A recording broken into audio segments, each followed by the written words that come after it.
We have had a pretty amazing lineup here at Temple Emanu-El over the last 3 weeks.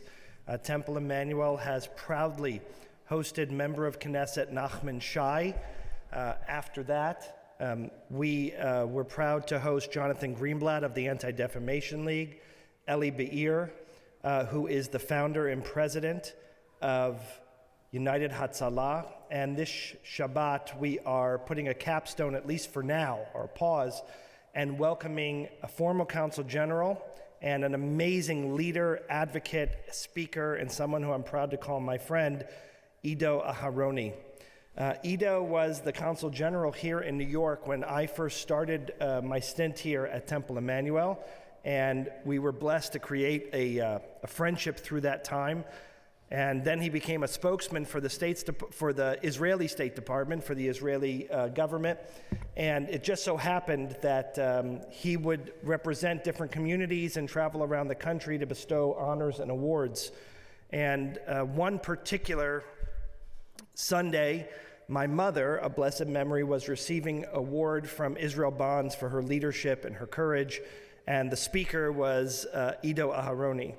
And I'll never forget the beautiful words that he gave in tribute to my mom that day, and how great it was to have another friend and an ally up on the bima celebrating her. I want to read a little bit about Ido's CV, his curriculum vitae, and then I'd like to invite him to join me up here on the bima. Ido Aharoni Aronoff is an Israeli diplomat, advisor to global companies. He's a public speaker, a university lecturer, a writer, and an investor. He was born in Tel Aviv to a family that settled in the land of Israel in the 1870s, and he spent his entire diplomatic career in the United States on both coasts. He is a 25-year veteran of Israel's Foreign Service, a public diplomacy specialist. He's founder of the Brand Israel program and a well-known place positioning and branding practitioner. Ido has served as a member of the Board of Governors of Tel Aviv University since 2015, and as a lecturer at the university's Kohler School of Management since 2018.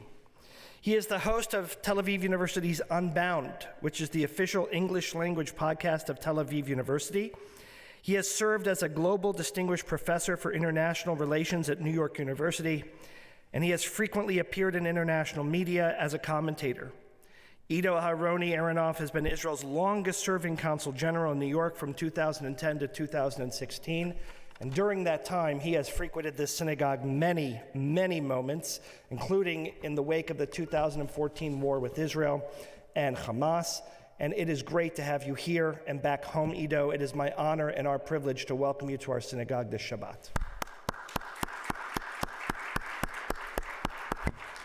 Ido, before I begin, I have a small token of appreciation, not only from me, but from our whole synagogue. You know, when you walk in the synagogue, its splendor and its beauty is in this dome, which is a piece of history and a piece of our future. And these kippot are made in Israel to replicate that dome. You have the Iron Dome in Israel, we have our stained glass dome. And we hope that you have this and wear this in pride and know that you are always been by it. You are always welcome here. Thank you. We hope that you come back often, and we hope that you're coming back in times of peace, as well as in times of hopefulness and sharing all of the brand and entrepreneurial things that you usually do, as opposed to messaging of hope. We're going to have a little conversation today, and I'm going to start off with some hard stuff. In the 1970s, Henry Kissinger and the premier of China, Zhou Enlai, were having a conversation. And Kissinger was talking about the value of revolutions on world peace and economies. And he said to Zhou Enlai, well, what impact do you think the French Revolution, which happened in 1789 through 1799, what impact do you think that had on world history? And Enlai responded, it's too early to tell. He wasn't kidding, right? Because dictators, monarchs, they look at things through a lens of 250 to 500 years. We in democracies look at it in 5 to 10 years. I ask you that question because in 2011, we in this synagogue were with you celebrating the release of Gilad Shalit, and we championed it. We said, yes, this is a fair trade, 1,000 criminals for this one innocent Jewish life who was taken from sovereign Israel. And amongst the list of people who were returned to a nefarious life includes Yahya Sinwar, one of 1,000. Yahya Sinwar is the mastermind of the October 7th massacre. And I think about Enlai's quote of, "It's too early to tell." And my question to you is twofold. Should we have celebrated 2011? If we could turn back the clock, should we not have made that trade, number one? And number two is, we're making trades again.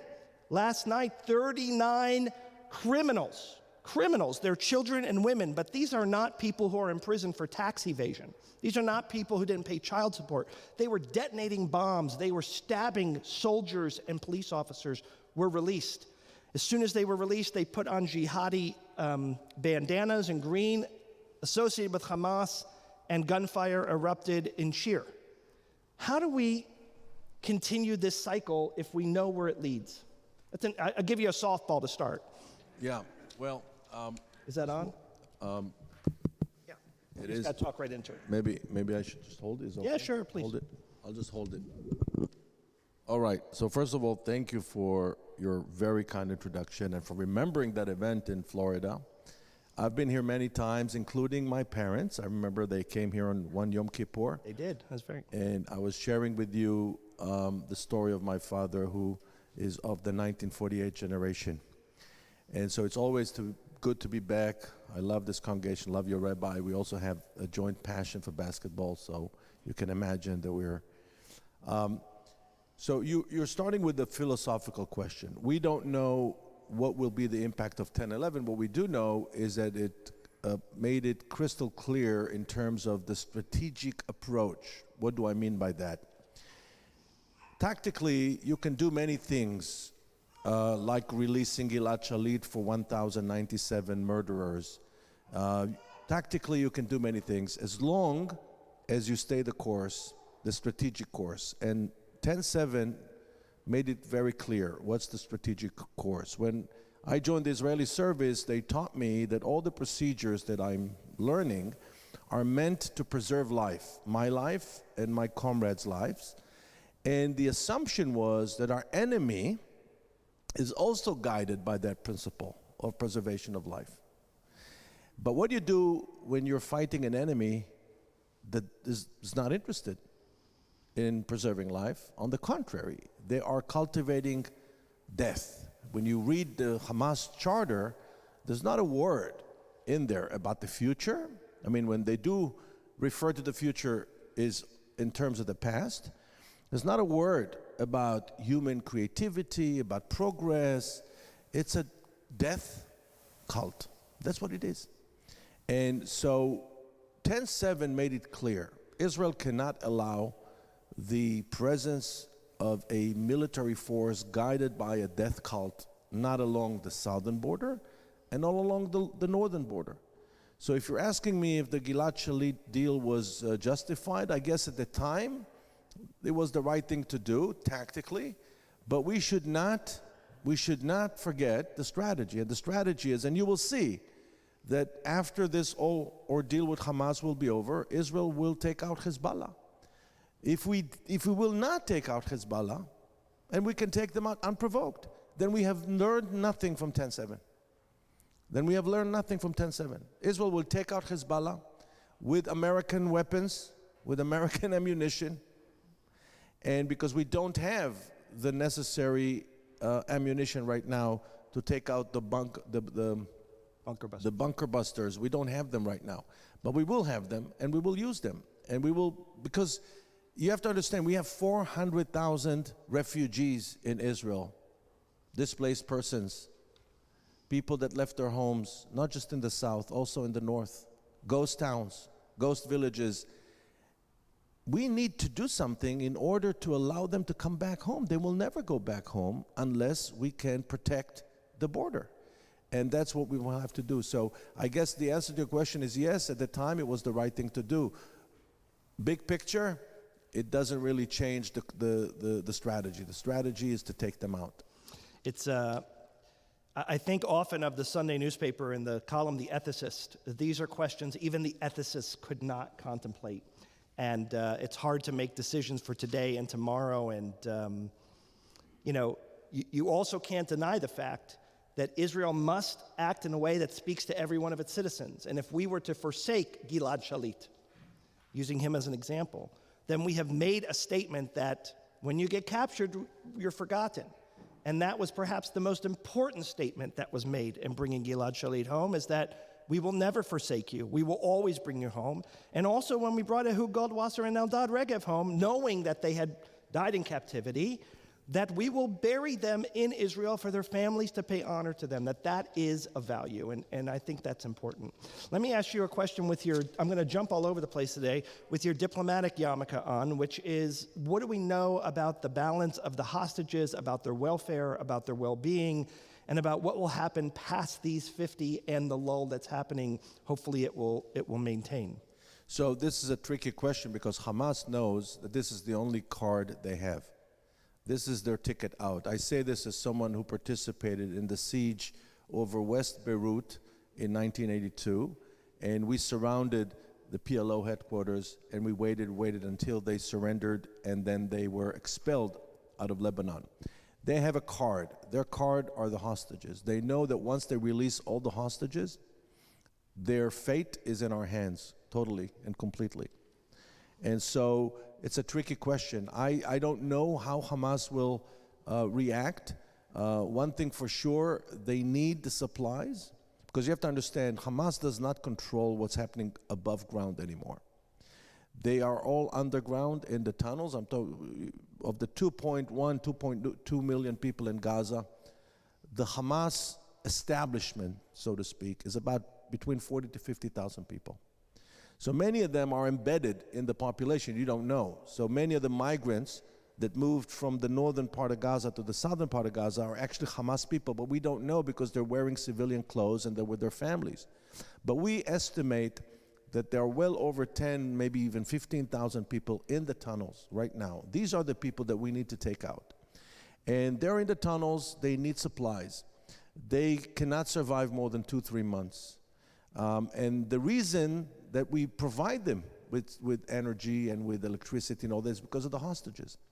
But once they will give them back, they lose all of that, and we'll just sit on them until they get out. And then, of course, the preferred scenario is to expel all of them and to free Gaza of Hamas. But how they will do it, I don't know. I can tell you that based on the brutality that we saw on October 7th, which is really pre-civilizational brutality, I will not be surprised if some very bad things will happen to some of the hostages. I will not be surprised. You have to remember that they violated the number one rule of Islam. They killed Muslims on 10/7, tens of Muslims. It's the main reason why the Arab Israelis are, according to the Hebrew University research, 72% of the Arab Israelis support Israel's operation in Gaza. And the reason is because they murdered Muslims. I have to tell you, in preparation to this speaking tour, I had to watch the video of the horrors. I did not watch the 43 minutes. I watched 2.5 hours. And I've seen combat, and I will never be the same. And I urge all of you, don't watch this video unless you have to. Don't do that. We all know that Daniel Pearl was killed brutally. We didn't have to see the video to convince us. And so you don't have to see that. I saw that brutality, and I'm very pessimistic about what they're capable of doing. So let me ask you a question related to that, because they violated number 2, 3, and 4 rules of Islam also, which included the raping of women, it included torture of children, and horrible things that we don't need to recount here, but sadly we're all familiar with. And one of the pains for our world here, especially in the diaspora, but by you as well, has been the silence of who we thought were our friends. So Ron Chodai's former right-hand man, a guy named Eitan Schwartz, that my friend Professor Lee Eagle put me in touch with, he told me a story that has shaken me to my core, Ido. I don't know if you heard the story, but he was taking around CNN, BBC, ABC, NBC, all of these people through Be'eri and Kfar Aza to show them the destruction of what had happened. And much like the video, and one of the reporters said to Eitan, how do we know there are bodies in those bags over there, as Zaka was cleaning them out? Meaning, it's no different than David Irving and Holocaust denialism, except it took 20 minutes and not 20 years to rise to the surface. My question for you is twofold on this front, which is, how do we fight this PR war, which is your sweet spot, right? That's where you've trained. And I also know how much time you have spent trying to build an army of supporters who are in the public sphere, public world, people in the press, people in the entertainment world, people in the sports world. And when it's Boko Haram, everyone holds a sign and says, "Let our girls go." But when it's Israel, people are tearing signs down. How do, A, we respond to that, and B, what has been your personal response, and how has it hurt your soul? So, excellent question. I would need a whole semester to answer that. But I'll start with the good news. The good news is that the algorithm makes us, because the algorithm identifies that which we are interested in and then feeds us with this, and that creates a cycle. And so if you're glued to the screen, if you're watching news all the time, the algorithm, especially if you're watching news on YouTube and not on television, the algorithm is feeding you with those little videos. And so it creates a misperception that the whole world is against us. So the good news is that it's not the case.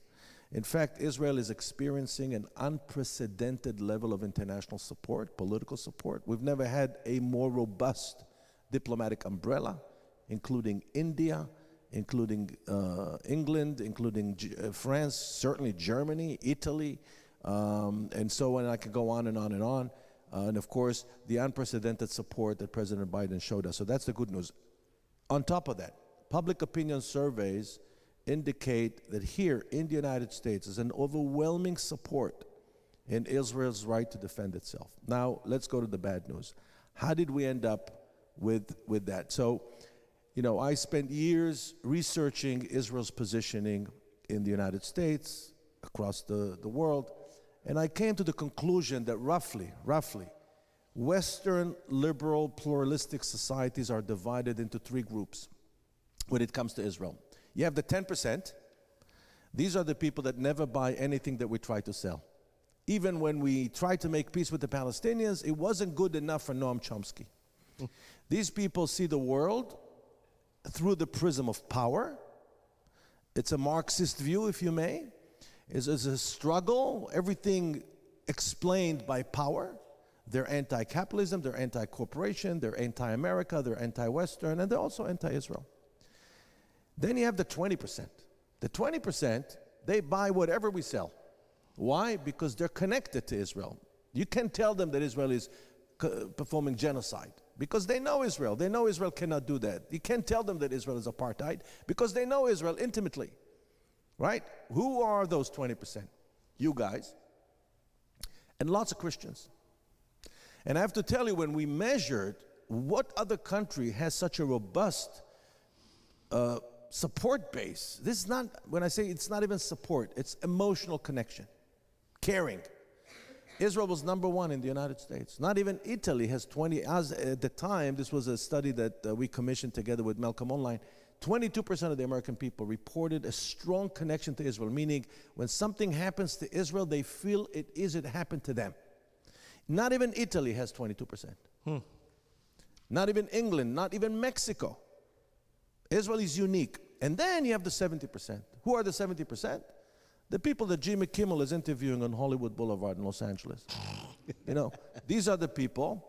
And I said my whole philosophy, and Rabbi Kirshner knows that, my whole philosophy was that Israel should not waste time on the 10% and build relevance among the 70%. Unfortunately, and we were successful to a large degree, and of course you have projects like Birthright, which is all about the 70%, because many of the kids that go on Birthright are not connected, they come from families that are not connected to Israel. So many of them are loosely Jewish. But what happened on 10/7 changes everything. Why? Because we neglected to invest in the 70%. When I say we, is Israel and the organized Jewish community. And we wasted our time fighting with the 10%, trying to convert their opinion, which was a total waste of energy and time and money.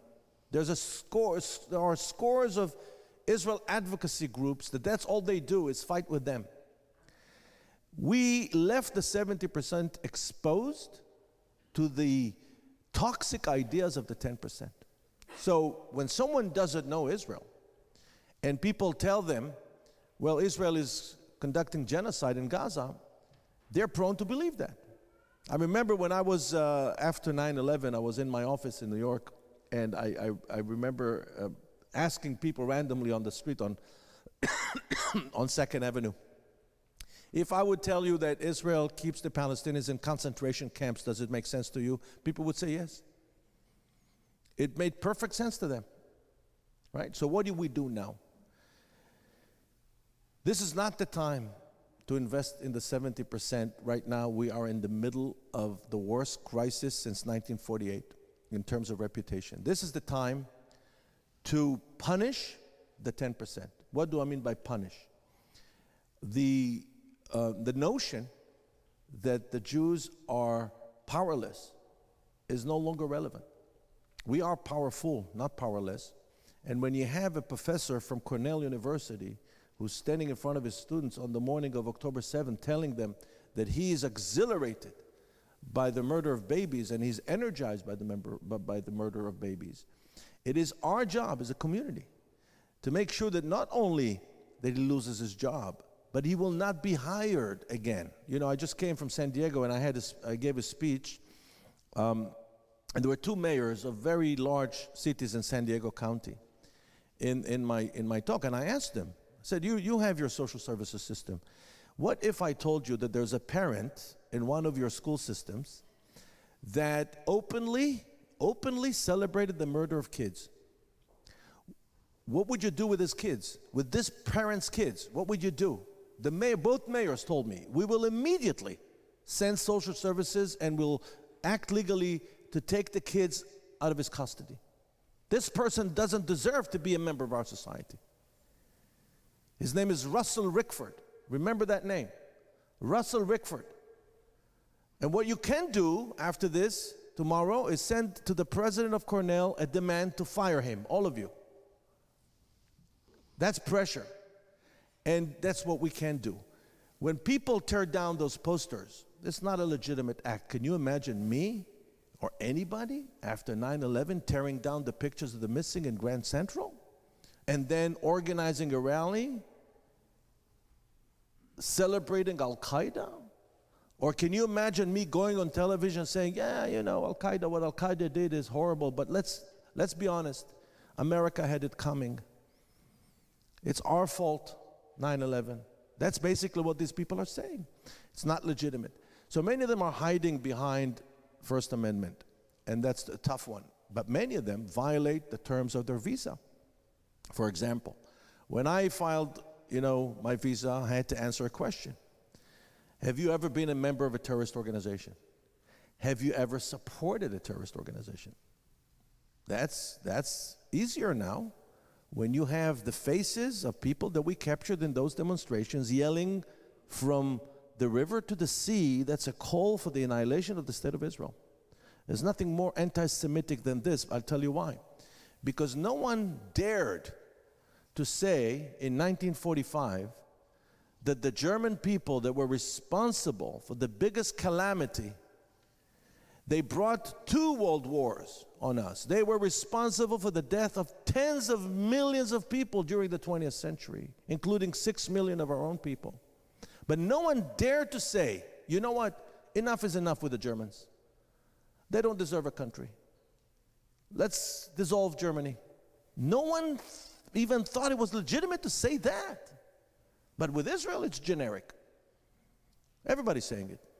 By the way, even people that you, I'm sure in your close circle, believe in that Israel should not exist. It's not a majority, it's a small minority. But what I'm saying is that post 10/7, those statements cannot be contained. You have to understand it affects you as American Jews, and I'll explain how. It affects you because this is happening. It's the perfect storm. It's happening just as we're seeing the rise of a new perception of the world in binary terms, victims versus victimizers, oppressed versus oppressors. The perception is that life is a long struggle between good and evil, and there's no in between. That's where cancel culture comes from, the inability of these people to understand complexity. And what is happening now, my friends, is though 10% are trying to cancel Israel. Israel entered into their twisted world of cancel culture. And the way you fight it is by punishing them. There's an attorney here in New York, Mark Kasowich, who announced that his firm is going to provide pro bono services to every student who wants to sue their university. Make sure that people know that. Bill Ackman, just to show you how effective this is, because this generation is not resilient. They're not resilient. They were not prepared to deal with challenges. That's why they want to cancel everything they don't know. Bill Ackman, if you haven't read his letter to the president of Harvard University, you should. But in addition to that, he said there were 34 student organizations at Harvard that supported Hamas post-October 7th. This is even before Israel's military action started. Can you imagine? This is on October 8th, October 9th, they released a statement supporting Hamas. This is before we even started the ground operation. And Bill Ackman said something very simple. He said, I want to know the names of the members of those organizations because I want to make sure that I will never hire them and that none of my colleagues will never hire them. And then the association, 400 top law firms in the country got together and said, we want to see the names too. So what do you think was the reaction of those social justice warriors from Harvard? A British journalist did us all a favor and he collected all their responses in their social media accounts. It's fascinating to see. You must see that. It's a 7-minute video summarizing how they responded to the challenge by Bill Ackman. All of them retracted. We didn't even know that our name was on the list. We were not even aware of this organization and blah, blah, blah. All sorts of lame excuses. So to your point, punish them, name them, shame them, and punish them legally in whatever means we have. Revoke their visa, get them fired, pursue them, not a month from now. I'm talking about 10 years from now, 20 years from now. When Golda Meir instructed the Israeli Mossad to take out all the people that were responsible for the assassination of Israel's 11 athletes, nobody knew that it will take us 22 years to complete the mission. It took us 22 years to complete that mission. And I'm telling you, this is a generational effort, because if you will not do that, they will push you back into the enclave of 100 years ago. It's already happening. Read the article Vanishing in Tablet Magazine from last week. It gives you an empirical overview of how Jews, in the name of social justice, in the name of inclusion, are being excluded from boards, from organizations, and they're being replaced by members of the coalition of minorities that is excluding Jews now. And they're excluding Jews because for the first time in the history of anti-Semitism, we're not the evil other, we are the establishment. We are white, yeah, look at me, I'm white. We are rich, look at me, right, former government employee. And we are powerful, and we are ruling the world. That's the accusation. And because it's all about power, remember what I said before, the Marxist view, it's all about power, and therefore it's now our time. We want a piece of the pie, say the other minorities. The Jews are excluded. It was going to be a big crisis in the Jewish community because many Jews, I don't have to tell you, still see themselves as a minority. But now, in the name of exclusion, they want to exclude us again, as it was here 100 years ago. You know, my father-in-law, he couldn't go to an Ivy League school. He's 85 years old. This was not a long time ago. And this is my fear. So the response has to be aggressive, you have to be vigilant, and you have to be fearless. And we're doing it from Israel already. I can tell you, we're doing it from Israel already. We're targeting the people that participate in those demonstrations. We're identifying them. We're building a database. And we're going to make sure that no one will hire them. There was a doctor at Lenox Hill Hospital, Dana Diab, MD, that celebrated the massacre on October 7th. So she was fired. It's not enough. It's not enough. We need to make sure that she never is hired again for anything. anything. She does not deserve to be a member of our society. Calling for a medical doctor? Can you imagine a medical doctor celebrating the massacre of children? I don't want to spare you the images. They shoved babies into ovens. And she's celebrating that? She does not deserve to be a member of our society. And it's our job. No one else will do it for us. Not the police, no one else. And so when you follow her on LinkedIn and you see that she got a job elsewhere, it's our job to inform her employers of what she did. And this should go with her for the rest of her life. That's how you deal with that.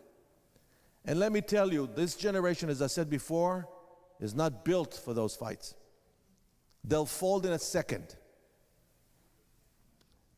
I have to tell you, I've been having this conversation for 2 months and 25 years together.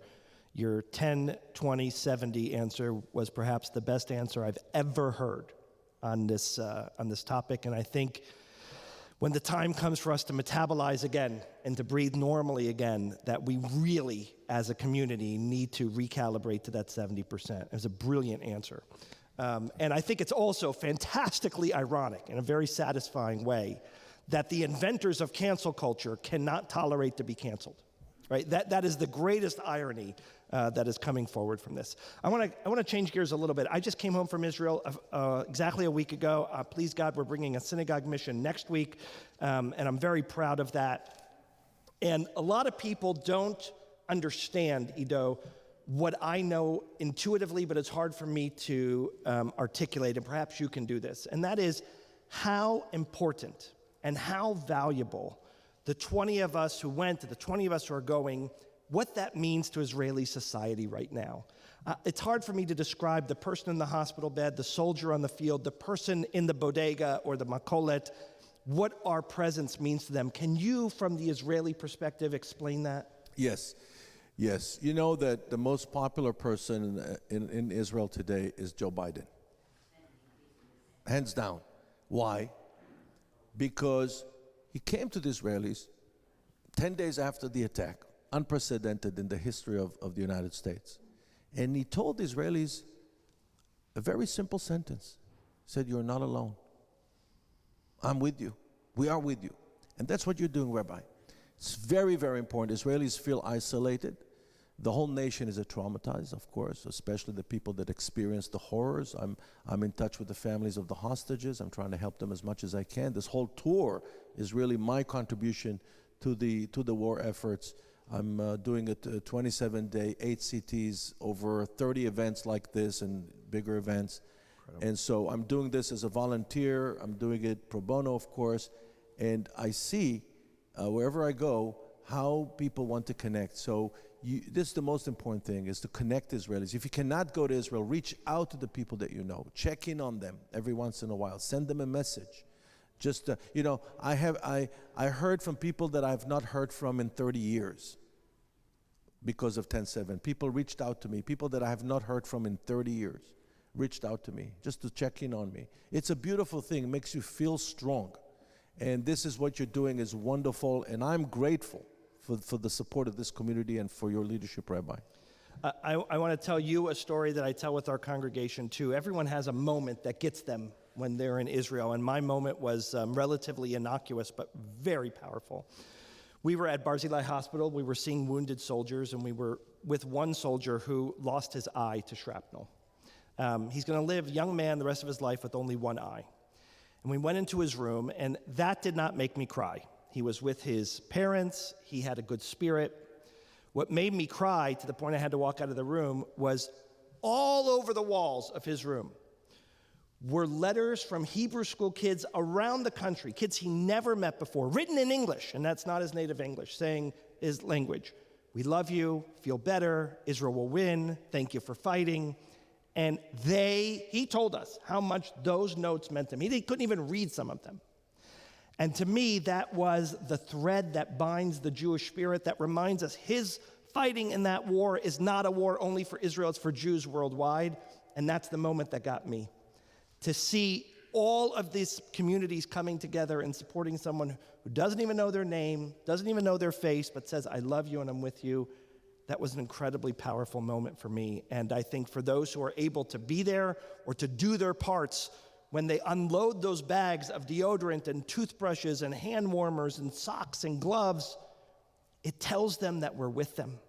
And all of us who participate in that tell the Israeli people they're not alone. On October 6th, there was a tremendous divide in Israel politically. Ironically, this moment has kind of defibrillated us into a shared rhythm. But there's going to be a reckoning. There's going to be a big reckoning that's happening. What do you think that's going to look like in Israel? If you, not only the 3 months and will it be the end of Bibi, I'm talking about 3 years, 5 years from now. What do you think comes as a result of this tragedy in the way that the infrastructure of the government is run? So there are by and large, two options. One is that Israel will emerge more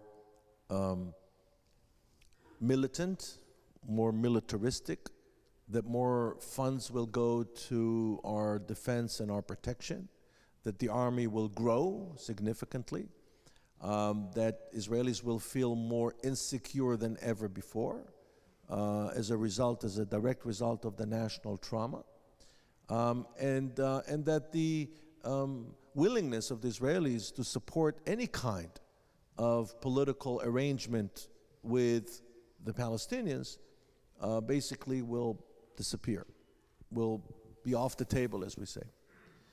The other option is that Israel will emerge from this trauma with a new political reconfiguration. And that political configuration, when you take out the Palestinian issue, you stay with the democracy. Are you in favor of Israel's democracy, or are you in favor of undermining Israel's democracy? That's going to be the question. And that was the debate up until October 7th, that divided Israelis, not divided, the vast majority of Israelis support democracy. Now, if that will be the case, then I can certainly see a repeat of what happened in 73. On October 6th of 1973, none of us could have envisioned that Israel, 6 years later, will sign a peace treaty with its most bitter Arab enemy, Egypt. It was inconceivable on October 6th. So if there'll be a reconfiguration of Israel's political structure, if there'll be, for example, a change in the whole conversation about the place of the ultra-Orthodox community in our society, which I suspect, if they will lose their political leverage, they will be the first quote-unquote victims of this configuration. And because we need the power, we need the people. We can't allow them, hundreds of thousands of young men, not to serve, whether in hospitals or as social workers or fighters in the army. And so this is going to end, in my view, if indeed there's a new political configuration. I think that the people of Israel are angry at this government. This government is viewed by most Israelis overwhelmingly as toxic, and they're angry. Israelis are angry. Even the hardcore of Likud is angry, and they're angry because of the humiliation, because of the fact that it happened to us. Whatever the reason is, we should have been prepared. We should have been prepared, and we were not prepared, and that's the responsibility of the government, no matter how they look at it. And so the Israelis are very angry. I've never seen anything like it.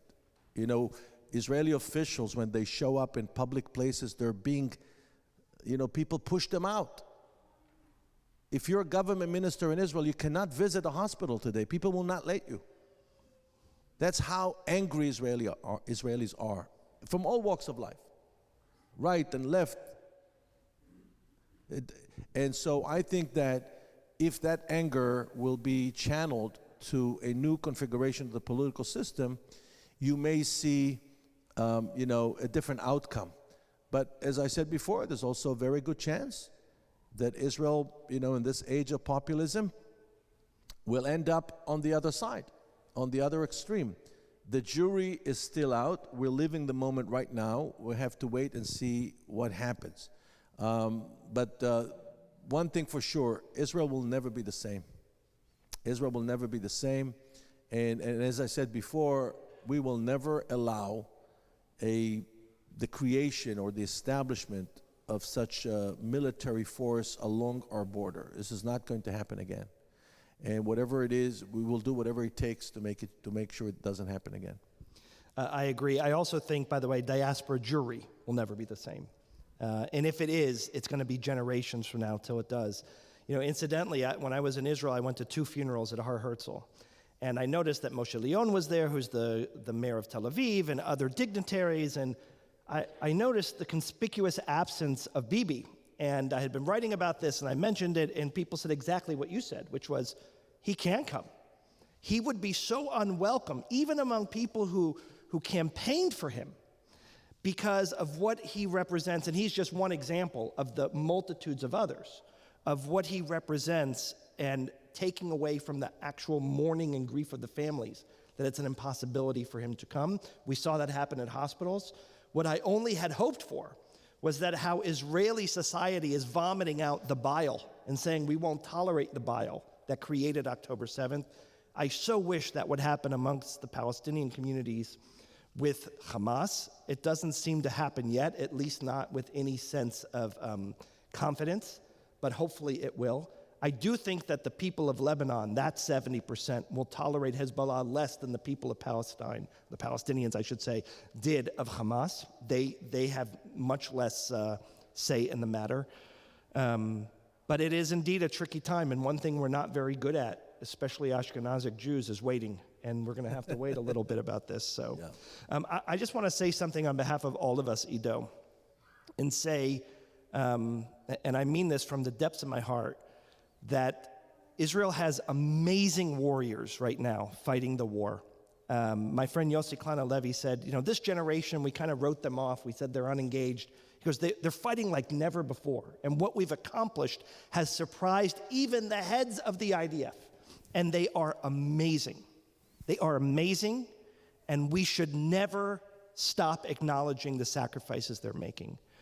But we have other people who are warriors too, fighting on a different line. And they're people like you, Ido. They're people like you going around to 27 different cities in the course of 3 weeks and talking to communities that are welcoming and some that are less welcoming, some that are even hostile. And they're talking about what we need to hear, what's important to hear, and our job to be soldiers following behind. And our community, as a Jewish community, our Zionist community, and the supporters of Israel are stronger because of leaders like you.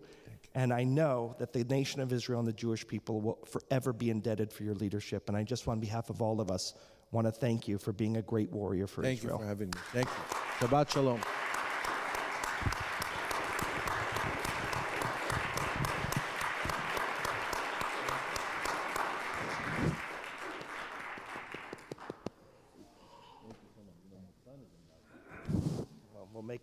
He was saying his son is in Gaza. We'll make a bracha, as we do every Shabbat, for all of our soldiers, and that he should be able to come and hug you soon. And please God, we're going to be there next week, and we are bringing materials, supplies, and most importantly, catering, really good meals to all of the soldiers on the OTEF, and we hope that he's one of the beneficiaries of that. Ido, God bless you, and may God keep you.